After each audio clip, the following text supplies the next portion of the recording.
사랑하는 성도 여러분, 하나님의 은혜와 평강이 여러분 모두에게 함께 하시기를 소망합니다.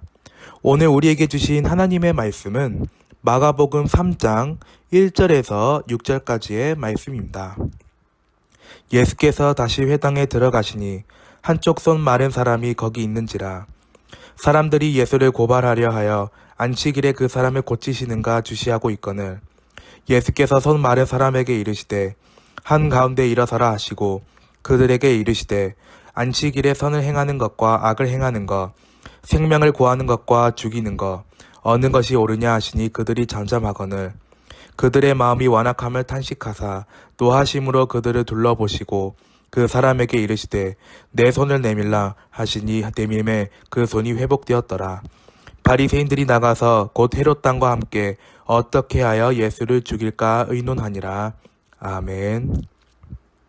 사람은 살아가면서 여러 가지 기준과 원칙을 가지고 살아갑니다. 가정에도 규칙이 있고 직장에도 규칙이 있고 교회에도 질서와 규칙이 있습니다. 규칙은 필요합니다. 그러나 규칙을 지키는 것 자체가 목적이 되어 사람을 사랑하고 생명을 살리는 일을 놓친다면 그것은 하나님의 뜻과 멀어질 수 있습니다. 오늘 본문에서 예수님께서는 안식일에 회당에 들어가셨습니다. 그곳에는 한쪽 손 마른 사람이 있었습니다. 그런데 바리새인들은 그 사람의 고통에는 관심이 없었습니다. 그들은 예수님께서 안식일에 병을 고치시는지를 지켜보고 있었습니다. 예수님께서는 그들의 마음을 아시고 질문하십니다. 안식일에 성을 행하는 것과 악을 행하는 것, 생명을 구하는 것과 죽이는 것, 어느 것이 옳으냐? 오늘 이 말씀을 통해 우리가 가져야 할 신앙의 모습을 세 가지로 살펴보겠습니다. 첫 번째, 예수님은 우리의 아픔을 바라보십니다. 먼저 1절 말씀에 예수께서 다시 회당에 들어가시니 한쪽 손 마른 사람이 거기 있는지라 라고 말씀하십니다. 이 사람은 한쪽 손이 말라 있었고 손은 단순한 신체의 일부가 아니었습니다. 손으로 일하고 손으로 가족을 부양하고 손으로 자신의 삶을 살아갔습니다. 그런데 그 손을 제대로 사용할 수 없었습니다. 얼마나 큰 고통이었겠습니까? 사람들은 그 사람을 보면서 단순히 손 마른 사람이라고 생각했을지 모릅니다. 그러나 예수님은 달랐습니다. 예수님께서는 그의 장애만 보신 것이 아니라 그 사람의 아픔과 인생을 보셨습니다. 우리는 때때로 자신의 문제를 숨기며 살아갑니다. 나는 괜찮습니다. 아무 문제 없습니다. 다 잘 되고 있습니다. 하지만 실제로는 마음 깊은 곳에 상처가 있을 수 있습니다. 가정의 아픔이 있을 수 있고 경제적인 어려움이 있을 수 있습니다. 자녀 때문에 흘리는 눈물이 있을 수 있습니다. 사람에게 받은 상처가 있을 수 있습니다. 기도하면서도 해결되지 않는 문제가 있을 수 있지만 오늘 말씀에서는 우리에게 위로를 줍니다. 사랑하는 성도 여러분, 우리도 우리의 문제를 가지고 예수님 앞으로 나아가야 합니다. 감추려고 하지 말고 모든 것을 주님께 맡기시기를 소망합니다. 예수님은 우리의 연약함을 아시고 우리를 회복시키시기를 원하십니다. 두 번째, 예수님은 형식보다 생명을 원하십니다. 2절 말씀에 사람들이 예수를 고발하려 하여 안식일에 그 사람을 고치시는가 주시하고 있거늘 라고 말씀하십니다. 바리새인들은 병든 사람을 보고 있었습니다. 그러나 그 사람을 불쌍히 여긴 것이 아닙니다. 예수님을 고발할 증거를 찾기 위해 보고 있었습니다. 율법을 지키는 과정에서 율법의 본래 정신인 사랑과 긍휼을 잃어버렸습니다. 오늘 우리들도 조심해야 합니다.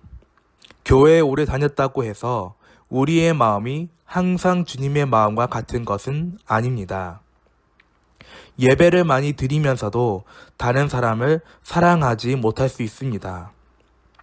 성경을 많이 읽으면서도 다른 사람을 용서하지 못할 수 있습니다. 기도를 많이 하면서도 다른 사람의 아픔을 외면할 수 있습니다. 신앙의 형식보다 중요한 것은 신앙의 본질입니다. 우리 주변에 돌아보십시오. 힘들어하는 사람이 있습니까? 외로운 사람이 있습니까? 상처받는 사람이 있습니까? 넘어진 사람이 있습니까? 그 사람에게 먼저 다가가야 하며 따뜻한 말 한마디를 건네는 것이 좋습니다. 기도해주고 손을 잡아주고 용서해주며 격려도 해 주어야 합니다. 예수님께서도 생명을 살리셨듯이 우리도 사람을 살리는 모든 성도들이 되어야 합니다.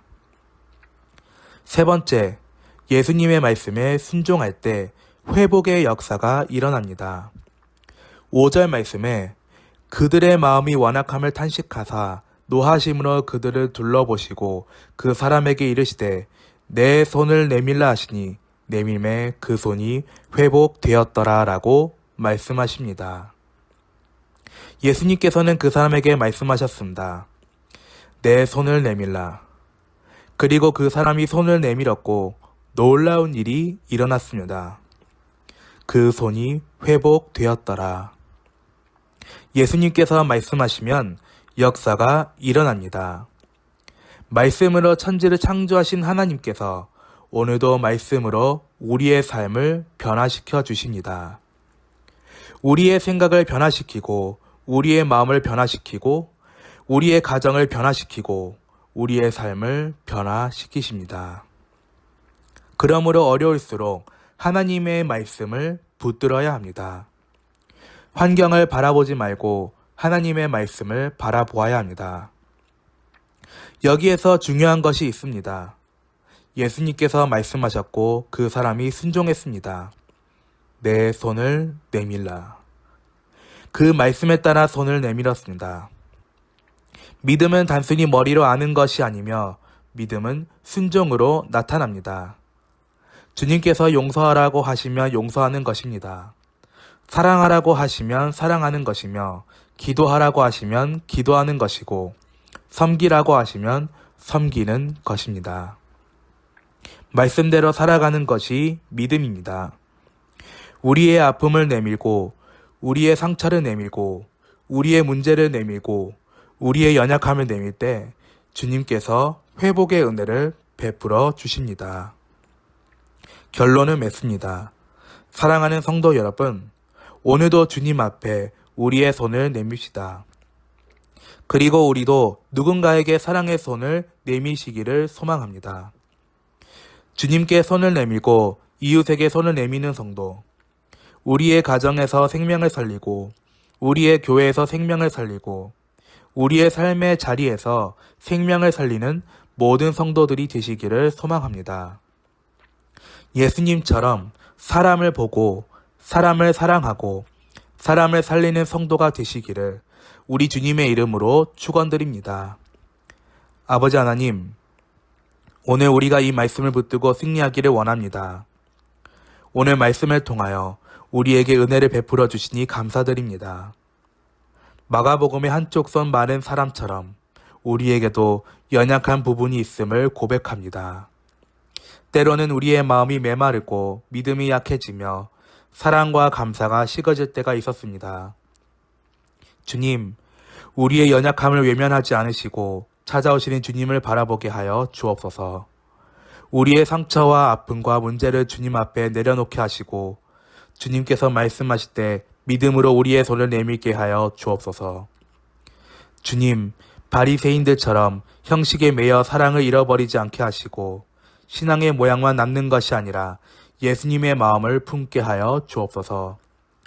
정죄하기보다 용서하게 하시고 무관심하기보다 돌아보게 하시며 상처를 주기보다 위로하게 하시고 죽이는 말보다 생명을 살리는 말을 하게 하옵소서.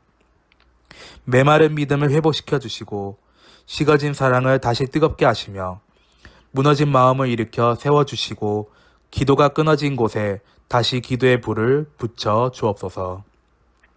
주님께서 말씀하신 내 손을 내밀라는 말씀을 붙들고 오늘도 주님께 우리의 삶을 온전히 내어드리게 하여 주옵소서.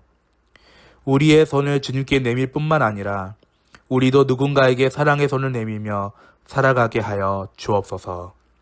감사드리며 예수님의 이름으로 기도드립니다. 아멘. 오늘 하루도 예수님과 함께 즐겁고 행복한 시간 보내십시오.